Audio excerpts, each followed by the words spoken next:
begin. Hej ÖCKB 12 studenter.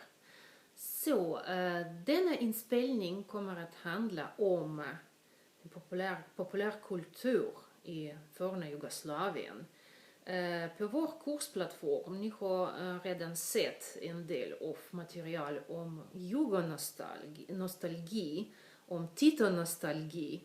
Och idag kommer det att berätta mer detaljerat om andra aspekter av jugoslavisk populärkultur. Och min första fråga till dig, Thea, är verkligen vilka inriktningar, vilka de viktigaste områdena av populärkultur var mest kända och mest synliga i Jugoslavien. You can ask me you can answer me in English, of course. I was thinking you'd prefer that. The most important strands of popular culture in socialist Yugoslavia, and the ones that are most warmly remembered, I think would be the development of an extremely creative and very appealing film industry that sort of grew out of a kind of, if you want, for lack of a better expression, a rather crude, primitive, very propaganda-ish production in the years immediately following the Second World War, when the communists came in power, and moving on to things that were highly internationally acclaimed, that sort of competed for Oscar rewards and rewards in Cannes as well, during the late 60s, the 70s, and even the 80s, where the Yugoslav film industry was really an internationally recognized. Please tell us a little place. bit more about this Oscar nominations and this cooperation with Hollywood. I'm happy to. The point is that well, of course, the Second World War and the partisans' amazing struggle to gain independence in Yugoslavia, their conquering of political power for the Communist Party during the Second World War was a main theme of Yugoslav popular culture, and it was definitely so in films. The communist leadership very quickly realized that films is one of the places where you can gain access. It's a hugely efficient ideological weapon for a lot of reasons, but probably one of them being the fact that film is usually pleasant. It's something that you do as a pleasant way of spending time, a leisure activity, and probably also because it's easily accessible through the visuals. It's an enjoyable experience very often. So the point was that when initially they started out making something that was quite clearly dogmatically aimed at convincing people that the partisans were good. You get these very simple Manichaean narratives. Then you have Yugoslavia being thrown out of the Cominform in the summer of 1948. A huge rift with the whole Stalinist socialist bloc of Eastern Europe, of Soviet-led Eastern Europe, that caused a huge problem of identity for the Yugoslav communists, but also for the Yugoslav state as such. And of course it forced the Yugoslavs to rethink a lot of different things. And one of them would be how to relate to having been stubborn Stalinist, having been utterly pro-Russian, and all of a sudden needing to turn to the West for protection, for food, for the most necessary economic life-securing resources, right? And with that came also a rethinking of cultural context. So the Yugoslav film industry quite quickly opened its eyes for what was happening in the US and the West. And it's not necessarily just a communist thing, because in the interwar period, Hollywood was quite present in Yugoslavia. So it was actually going back to a cinema tradition that had been there already. But it's very clear that turn to the West hugely influences the Yugoslav film industry. It's quite very clear that Yugoslav film producers are being inspired from this side, and this is also because the Yugoslav cinemas immediately starts to import Hollywood things and Western things again. So they're definitely tuned into that. So in immediate post-war years, there's a huge import of Soviet films, and of course with the break after 1948, that stops, and it becomes a Western-inspired popular culture, the film industry. Moreover, you have a break with cultural politics. So even Miroslav Gerlasa, the great left-wing author, makes a statement at the Congress of Yugoslav Authors in 1952, I think it is, where he says that we need to abandon the concept of socialist realism. We want art to be art for its own sake. We want creative expression to be aimed at being exactly that, creative expression. And he's allowed to do that, of course, because he's been having these arguments with the regime before the break with the Soviet Union, where the regime was still pro a very strong dogmatic socialist realism line. And abandoning that line, they could return to Gerlasa and let him promote that turn. You see that? You see the opening of creative culture. You see the decentralization of film industry. And you also see the increasing acceptance that this needs to function commercially. It needs to sell tickets. It needs to work in the cinemas. It needs to be something that people are interested in going to watch and willing to pay for watching. So you get actually very, very early a marketization of the thing and a creative openness in the production of film in Yugoslavia. One of the first really huge cinema successes is the film Kozara, a partisan film, which is about a mountain area in the Krajina, which was liberated by the partisans and which is then being retaken by the Germans during the Second World War. And what's interesting about this particular partisan film is that it's hugely human and very emotional, and it is also well constructed. It's a beautiful film. It's well cut. It's well played out, and very touching. And that sort of starts the wave of really emotionally engaging partisan films, which culminates, I'd argue, in 1968, and that's where the Oscar story comes in. Yes. With the film The Battle of Nerva, where Orson Welles plays a Chetnik commander, where you've got Yul Brynner playing a bombing engineer, an explosive engineer on the partisan side, and you've got this really, really well crafted, beautiful action drama with a lot of resources put into it. It was a hugely expensive film to make. And it was an international cooperation between British, Italian, I think, and Yugoslav film companies. And it did. It was nominated for an Oscar. I'm not quite certain it got one. And you get another of these huge successes in 1973 with the film Suceska, which is another film about the partisan army being encircled by the fascist opponents, the fascist occupiers, where you have Richard Burton acting as Tito, and he plays fantastically, and it's a beautiful film, and it's an interesting thing because that's actually, to my knowledge, the first time that you see Tito represented in film. In the other partisan films, he's always just the shadow somewhere. He might send us a message, he might send a letter, they'll talk about him, you might see him in the distance. But in Suceska, he is actually being personified by no one less than Richard Burton, Yes, the exactly. prime lover of European cinema in those years, of course. And interestingly, Tito even met with Richard Burton and Elizabeth Taylor in his summer house in Brioni. So you have a connectedness. The real Tito is involved in this thing, and the real Tito is, if you want, an exponent of this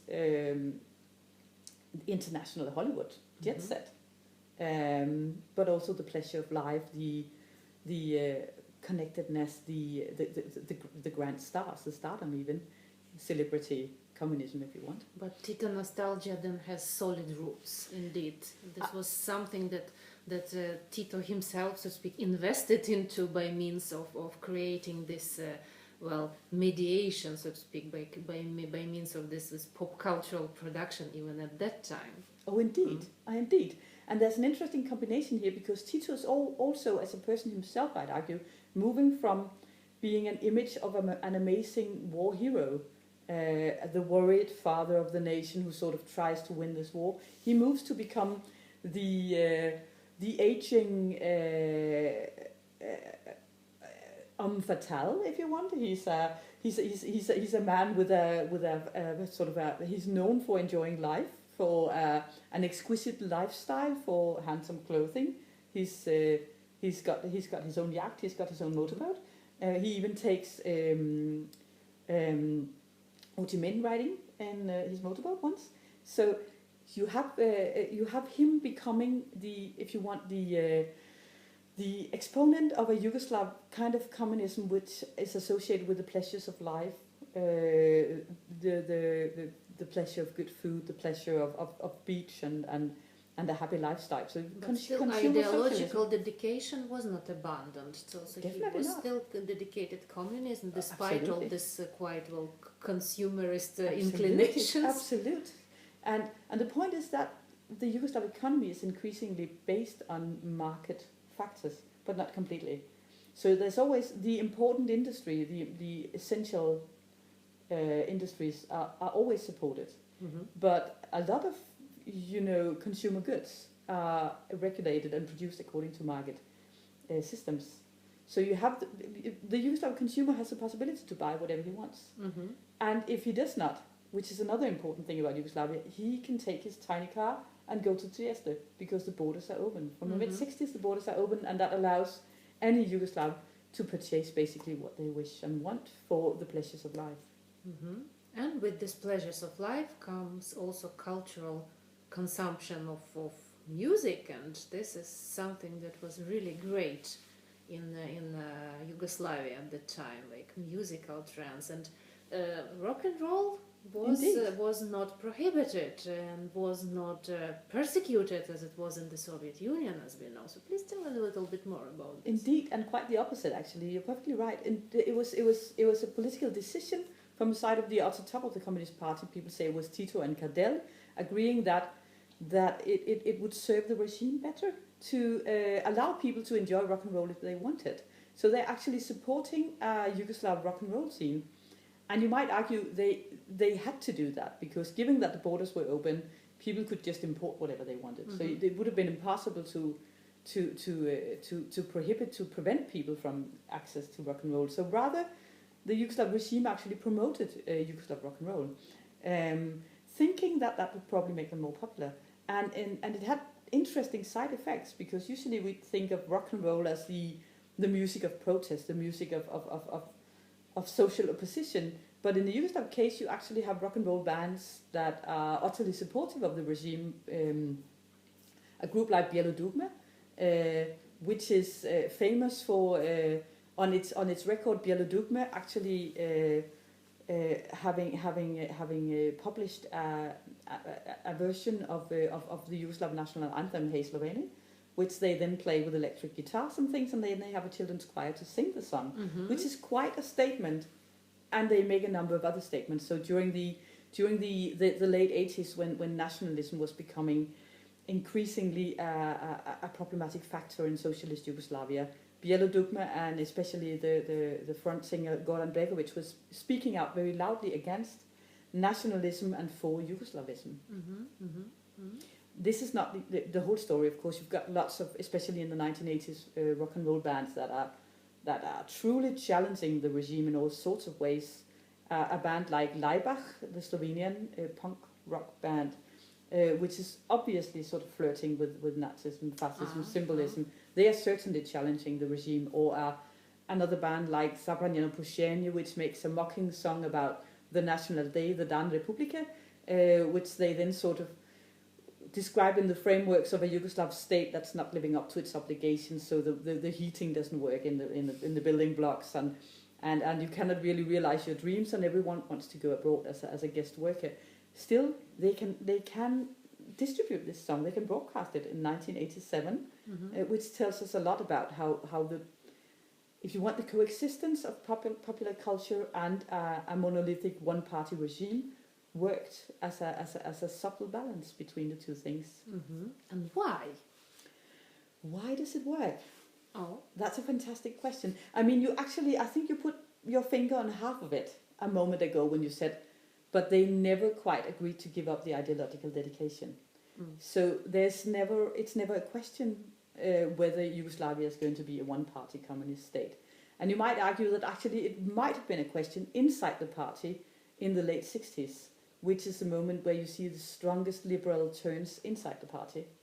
And they are famously crashed in the Croatian Spring, especially in the late 60s, which is finally crashed in 1971, where the whole leadership of Croatia is being replaced. And interestingly, even though Croatia was the main place where there was opposition to state-controlled socialism or to the federal socialist center and leadership under Tito, the federal leadership ends up with sort of exchanging the whole Republican leaderships nearly. So the liberal leadership in Serbia is removed as well in 1971, with the obvious aim to sort of ensure conservatism inside the party. So my point here is that the party's right to power is never challenged and is never questioned. And of course, it is being questioned by the dissidents and rock and roll bands and things in the 1980s, but because there's room in the system for protest, it doesn't get that effective. You might argue it doesn't necessarily turn the system over, and it's possible for Yugoslav communism to sort of accommodate all this internal criticism, which I'd argue gives it a lot of stamina, a lot of power to survive, and actually remain something in dialogue with itself. Then, of course, the 1980s in Yugoslavia are thoroughly characterized by economic crisis and political crisis, the lack of ability of the whole communist leadership, both in the republics and in the federal center, to sort of think of a way of solving the economic and the political crisis. There's definitely a political deadlock in Yugoslavia in those years. And we tend to associate that with the lack of Tito, who died in 1980.